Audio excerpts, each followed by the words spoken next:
بسم اللہ الرحمن الرحیم۔ السلام علیکم۔ جی میلاد النبی کا جلسہ تھا آج، کون کون اس میں اللہ پیر طریقت علامہ سید شاہ محمد رفیع الدین قادری حسنی حسینی نجیب الطرفین شہزاد شرفی چمن کے آمد ہے، اور یوسفن کالونی میں مولانا حضرت رضوان پشا قادری صاحب، عرفان قادری صاحب قبلہ اور مفتی زہیر صاحب اور بہت سے علماء خطاب کیے ہیں۔ مولانا معین قادری صاحب قبلہ خطیب امام مسجد مصطفیٰ یوسفن کالونی اور تمام نوجوان محلہ یوسفن کالونی کی محنتیں ہیں۔ آپ سب کے لیے مبارکباد ہے۔ جشن عید میلاد النبی صلی اللہ علیہ وسلم یہاں 16 سال سے منایا جا رہا ہے۔ الحمدللہ یہ ہمارے اہلیان محلہ اور نوجوان محلہ کی جانب سے 16 سال سے جشن میلاد النبی صلی اللہ علیہ وسلم منایا جا رہا ہے احترام کے ساتھ، اور الحمدللہ ہر سال جلسہ کامیاب ہو رہا ہے، اور پیر مرشد تشریف لا رہے ہیں حافظ صاحب، امام خطیب مسجد ہیرا، آپ کی بھی ماشاءاللہ یہاں پر سرپرستی ہوتی ہے، اور میں تمام کا شکریہ ادا کرتا ہوں، اور اللہ کی بارگاہ میں دعا کرتا ہوں کہ اللہ ہر سال اس جلسے کو قائم رکھے، اور ہم سب کو سننے اور بولنے سے عمل کرنے کی توفیق عطا فرمائے۔ یہ جمعہ کی نماز کے لیے نہیں، یہ عام نماز کے لیے۔ ہم جان بوجھ کر کتنی نمازیں چھوڑتے ہیں، یہ رسول کی مخالفت نہیں توڑتا۔ رسول کا میلاد سال میں ایک مرتبہ منانے سے آپ خوش ہوتے ہیں، رسول خوش نہیں ہوتے۔ رسول تو خوش ہوتے ہیں امتی کے مسجدوں کی طرف بڑھتے ہوئے قدم دیکھ کر، رسول خوش ہوتے ہیں امتی کا عمل کی طرف بڑھتا ہوا قدم دیکھ کر مصطفیٰ حاصل ہوتے ہیں۔ امتی اللہ اور اس کے رسول کی تعلیمات پر عمل کرتا ہے، مصطفیٰ حاصل ہوتے ہیں۔ اللہ کے رسول کی خوشی آپ کے میلاد منانے میں نہیں ہے، اللہ کے رسول کی خوشی مقصد میلاد کو اپنانے میں ہے۔ مقصد میلاد کی طرف توجہ کرو۔ حضور صرف آئے نہیں ہیں، بلکہ آئے اس لیے ہیں کہ تمہارے اندر سے درندگی، حیوانیت، ظلم، یہ سب کچھ نکل جائے، تمہاری بد اخلاقی اخلاق میں تبدیل ہو جائے، بد کرداری کردار میں تبدیل ہو جائے، تم گناہوں کی زندگی سے باز آ کر نیکیوں کی زندگی گزارو، کفر سے باز آ کر، شرک سے باز آ کر ایمان کی طرف آ جاؤ، اور صراط مستقیم پر تم قائم رہو، اور اسی پر اپنی زندگی گزارو۔ اور جب دنیا سے جاتے رہو تو کوئی یہ نہ کہے کہ کلمہ پڑھ، اپنے آپ کو ایسا بنا لو کہ زبان سے خود بخود کلمہ نکل جائے۔ نعرہ تکبیر، نعرہ رسالت، نعرہ رسالت، جشن عید میلاد النبی، عرفان خطابت، خطیب اہل سنت۔ کیا مطلب ہے وَلَا تَمُوتُنَّ إِلَّا وَأَنْتُمْ مُسْلِمُونَ کا، کہ تمہاری موت نہ آئے مگر اس حالت میں کہ تم مسلمان رہو۔ عزیزان ملت اسلامیہ، آج تو حالت یہ ہے کہ کلمہ کی تلقین کا موقع بھی ہمیں نہیں دیا جاتا ہمارے مردوں کے لیے۔ کتنے گھروں میں جنازے ہوتے ہیں، ابھی بات ہی کر رہے تھے کہ گر پڑے چلے گئے، کلمہ پڑھانے کا موقع تک نہ ملا۔ یہ سزا نہیں تو اور کیا ہے مسلمان؟ اس کی زندگی جس حالت میں گزری تھی، اللہ نے اسی حالت میں موت عطا کر دی۔ میں کسی پر تنقید نہیں کر رہا ہوں، اللہ ہر مومن کو ایمان کی موت عطا کرے، دیدار مصطفیٰ کے ساتھ موت عطا کرے۔ میں عرض کرنا چاہتا ہوں کہ ہماری حالت ایسی ہو گئی ہے کہ ہمیں موت کے وقت کسی سے یہ کہنے کا بھی موقع نہیں دیا جا رہا ہے کہ کلمہ پڑھو، ورنہ حضور نے تو فرمایا تھا کہ تلقین کرو اپنی میت کو۔ یہاں تو آدمی مر بھی جاتا ہے پتہ بھی نہیں چلتا۔ یہ حالت ہو چکی ہے آج ہماری، اس مقام پر پہنچ چکے ہیں ہم لوگ، اور اس کے باوجود ہم بڑے دلیر ہیں۔ کسی نے ہمیں کہہ دیا کہ تمہیں نہیں بخشا جائے گا تو کسے بخشا جائے گا، تمہیں معاف نہیں کیا جائے گا تو کسے معاف کیا جائے گا۔ حضور تو تمہاری سفارشی کے لیے ہیں، حضور تمہاری بخشش کروائیں گے، کب کروائیں گے؟ جب دل میں رائے کے دانے سے کم بھی اگر ایمان ہو، اور اگر وہ بھی نہیں ہے تو ہماری بخشش کہاں سے ہو سکتی ہے؟ اور یہ رائے کے دانے سے کم ایمان کے لیے بھی روزانہ اللہ کا ذکر کرنا ضروری ہے، اللہ کو یاد کرنا ضروری ہے، مصطفیٰ کا درود پڑھنا ضروری ہے۔ ایک شخص حضور کی بارگاہ میں امام غزالی رحمۃ اللہ تعالی علیہ فرماتے ہیں کہ ایک شخص خواب دیکھتا ہے، حضور تشریف فرما ہے، صحابہ ہیں اور بہت سارے لوگ ہیں، حضور ایک ایک کو بلاتے ہیں، کچھ نہ کچھ نوازتے ہیں، اور جب سارے لوگ ختم ہو گئے یہ اکیلا بیٹھا تھا، حضور نے محفل کے برخاست کرنے کا اعلان کر دیا۔ یہ کہتا ہے کہ میں بھی اٹھا حضور کے پاس کہ حضور آپ نے مجھے کچھ نہیں دیا، سب کو دیا، میں بھی تو محفل میں ہوں۔ میرے سرکار نے فرمایا تم کون ہو؟ اس شخص نے کہا حضور، علماء فرماتے ہیں کہ ایک ماں اپنے بیٹے کو اتنا نہیں پہچانتی جتنا رسول اپنے امتی کو پہچانتے ہیں۔ آپ نے مجھے نہیں پہچانا، میں آپ کا امتی ہوں۔ میرے آقا نے فرمایا تو نے اپنی پہچان کروائی کیا ہے میرے پاس؟ نہ تیرا نام میرے پاس آتا ہے، نہ تیرا چرچا میرے پاس ہوتا ہے، کچھ نہیں ہوتا، تو نے اپنی پہچان کیا کروائی؟ اس نے کہا حضور کیا پہچان کرواؤں؟ میرے سرکار نے فرمایا جو مجھ پر جتنا درود پڑتا ہے میں اسے اتنا پہچانتا ہوں۔ اٹھا ہے بس سے، اب زبان کے صرف درود ہی درود ہے۔ پھر ایک دن سویا قسمت جاتی، میرے آقا صلی اللہ علیہ وسلم اسے طلب فرماتے ہیں، بلاتے ہیں اور ارشاد فرماتے ہیں اے میرے امتی، روزانہ تیرا نام تیرے باپ کے نام کے ساتھ مجھ تک پہنچایا جاتا ہے، میں تجھے بہت زیادہ پہچاننے لگا۔ ہم نے اپنی پہچان مصطفیٰ سے کیا کروائی؟ کبھی سوچو، دل پر ہاتھ رکھو، جو رسول ہماری خاطر رات رات بھر اللہ کی عبادت کر کے بخشش کی دعائیں کرے، اس رسول کے لیے 5 وقت نماز پڑھ کر درود پڑھنے کا موقع بھی ہمارے پاس مل رہا، اس رسول پر درود پڑھنے کے لیے ہماری زبان تک نہیں کھلتی۔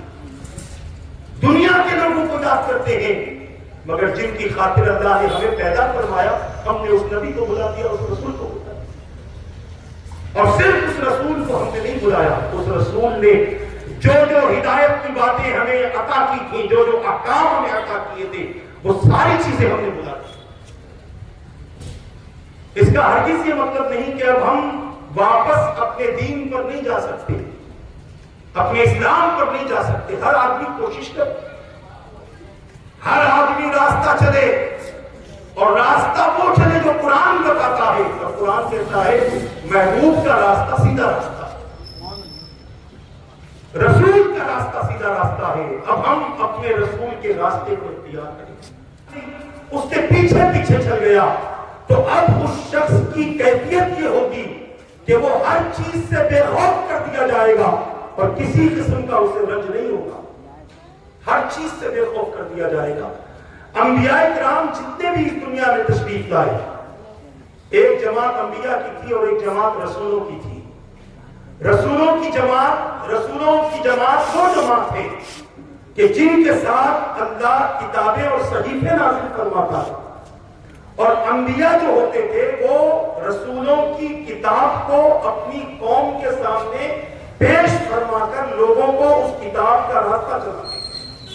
یہ انبیاء کی شان تھی، اسی لیے اکابرین نے فرمایا 313 کے قریب رسول آئے، 313 کے قریب رسولان نظام تشریف لائے، اور کم و بیش 1,24,000 انبیاء کرام تشریف لائے۔ ان سب کا مقصد ایک ہی تھا کہ لوگ اللہ تبارک و تعالی کی توحید کے قائل ہو جائیں، اور انبیاء کے اس وقت تشریف لا رہے ہیں۔ انشاءاللہ حضرت کے اسٹیج پر تشریف لانے کے بعد کچھ دیر ہم باتیں کریں گے۔ مادری چربی شہزادے حضور شاہ شرفی شری طریقت کی آمد ہو چکی ہے۔ نعرے تکبیر، نعرے رسالت۔ حضرت یہاں محلے میں آنا ہوگی، اتنی رات ہمارے مومن صاحب اور یوسفن کالونی کے پورے نوجوانوں کے لیے ایک بڑی سعادت ہے۔ ماشاءاللہ آدم علیہ السلام جتنا بھی عرصہ آپ اس زمین پر رہے، آپ کے وصال کے وقت تک لگ بھگ 40,000 آپ کی اولاد ہو چکی تھی زمین پر۔ 40,000 یہ مفسرین اور محققین بیان کر رہا ہوں۔ جب حضرت آدم علیہ السلام اس دنیا سے رخصت ہوئے تو آپ نے سنا، آپ نے حضرت شیس علیہ السلام سے فرمایا تھا بیٹا اللہ تبارک و تعالیٰ نے ہمیں ایک امانت عطا فرمائی، وہ امانت مجھے ملی تھی، وہ امانت تم میں منتقل ہوئی ہے، اور وہ امانت محمد رسول اللہ صلی اللہ علیہ وآلہ وسلم کے نور کی شکل میں. یہ امانت اب تمہارے پاس ہے، تم سے یہ امانت جن میں بھی منتقل ہو ان کو اس کی خبر ضرور دینا، اس کی خبر ضرور دینا. حضرت سیدنا آدم علیہ السلام کے بعد کچھ زمانہ گزرا تھا کہ حضرت نوح علیہ السلام کی آمد ہوئی، اور حضرت آدم علیہ السلام اللہ تبارک و تعالیٰ کے نبی تھے، کیونکہ ان پر یا ان کی قوم پر اس وقت تک شریعت کے کوئی احکام لاگو نہیں ہوئے تھے. جب زمانہ تبدیل ہوتا گیا اور قوم کے حالات بگڑتے گئے، مزاج بگڑتا گیا، کفر و شرک کا ماحول پیدا ہونے لگا، کیونکہ شیطان نے حضرت آدم علیہ السلام کی اولاد میں یہ خیال اور یہ مزاج پیدا کر دیا تھا کہ تمہارے باپ دادا ایسے بڑے لوگ تھے، ان کی نشانی باقی ہونی چاہیے، ان کی یادگار رہنی چاہیے. تو لوگوں نے کہا کیا کریں؟ کہا ان کا پتلا بناؤ. ان کا پتلا بنایا گیا. پتلا بنانے کے بعد کہا کہ پتلا صرف بنا کر رکھو گے، ان کے سامنے سجدے کرو، ان کی تعظیم کرو، ان کا احترام کرو.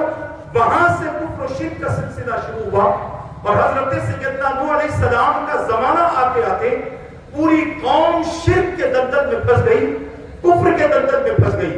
اللہ تبارک و تعالیٰ نے حضرت سیدنا نوح علیہ السلام کو نبوت و رسالت کے ساتھ قوم میں مبعوث فرمایا.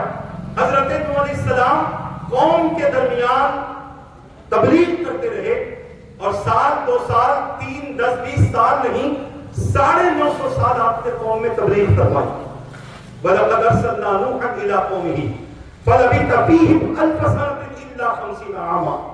قرآن کہتا ہے، جس کا معنی اور مفہوم یہ ہے کہ بے شک ہم نے نوح کو بھیجا ان کی قوم میں، وہ اپنی قوم میں رکے رہے 1000 سے 50 سال کم، 950 سال تک تبلیغ کرتے رہے. اور میں بڑی ذمہ داری کے ساتھ کہہ سکتا ہوں کہ حضرت سیدنا نوح علیہ السلام کے زمانے میں طوفان آیا، اور طوفان ایسا تھا کہ سوائے ایمان والوں کے سب چلے گئے، سب کو طوفان نے ختم کر دیا.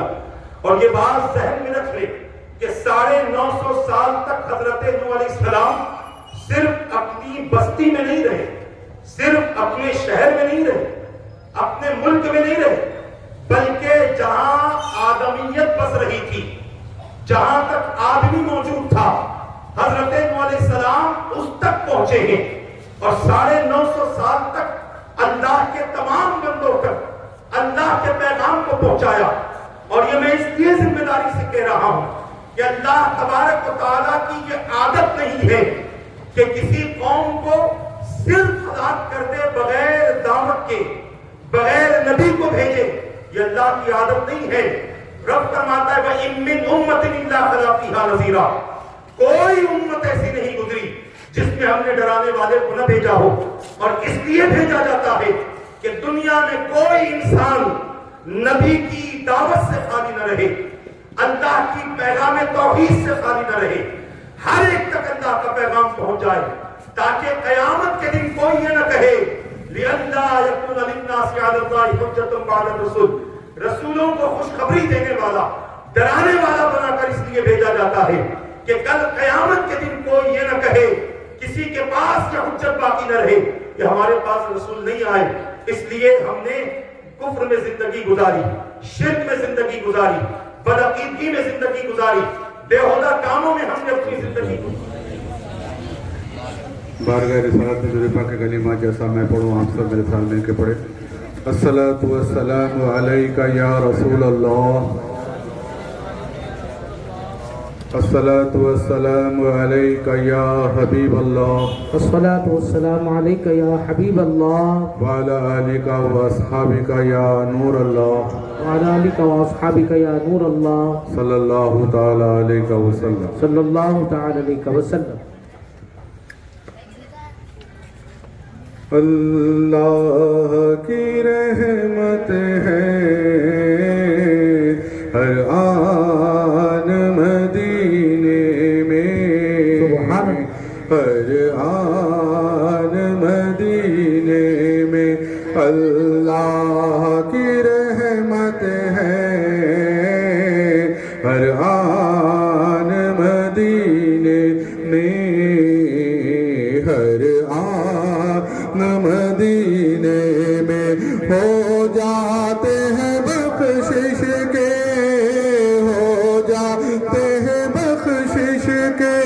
سامان مدینے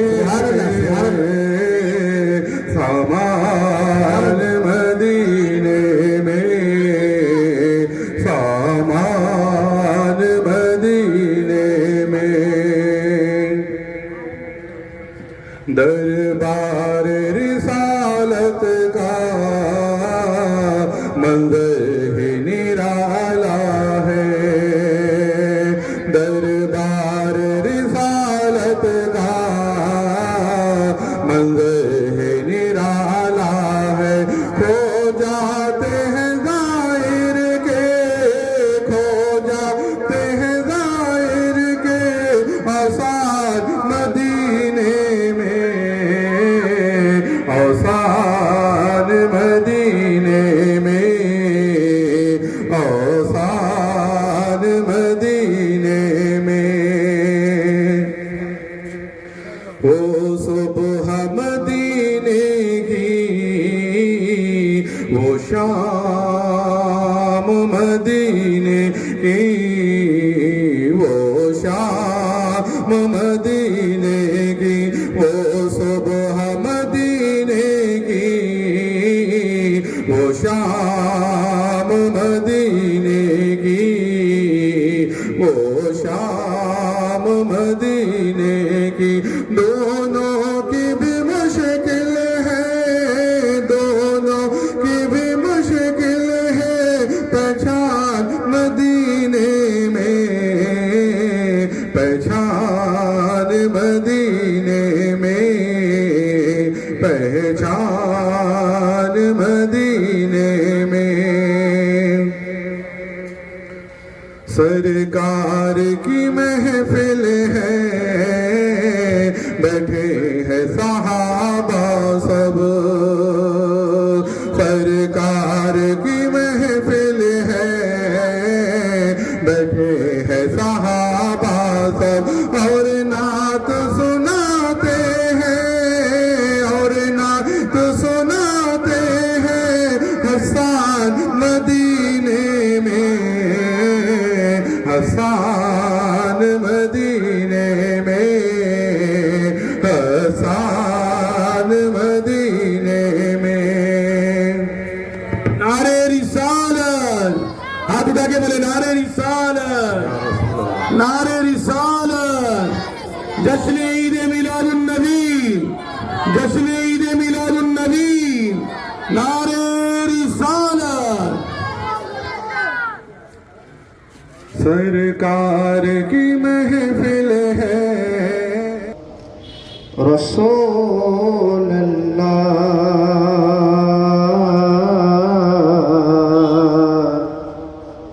وسلم علیک یا حبیب اللہ اجالا جس کا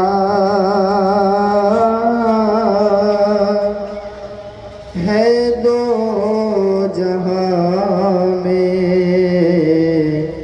یہ میرے آقا کی روشنی ہے انہی کے قدموں کی برکتوں سے یہ زندگی آج زندگی ہے اور یہ ذکر و مدحت